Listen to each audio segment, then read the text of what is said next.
السلام علیکم، میں ہوں ابرار حسین ایڈوکیٹ، تو آپ دیکھ رہے ہیں میرا یوٹیوب چینل۔ آج جو ججمنٹ آپ کے سامنے شیئر کی ہے اسکرین پہ جو آپ کو نظر آ رہی ہے، اس میں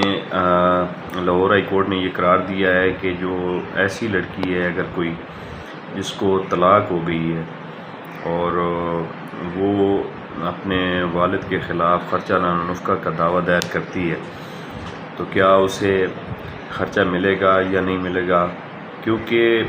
عمومی یہ اصول ہے کہ بچی جو ہے اپنے والد سے اس وقت تک خرچہ لے سکتی ہے جب تک کہ اس کا نکاح یا شادی نہ ہو، کیونکہ اس کی کوئی ایج مقرر نہیں ہے۔ لیکن اگر نکاح، شادی وغیرہ اور رخصتی ہو جاتی ہے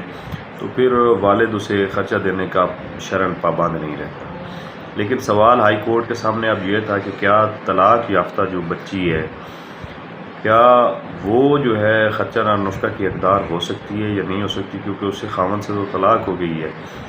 تو اب اس کی مینٹننس یا خرچہ جو ہے وہ اس کا کوئی سورس نہیں ہے تو وہ کیا کرے گی۔ تو لاہور ہائی کورٹ نے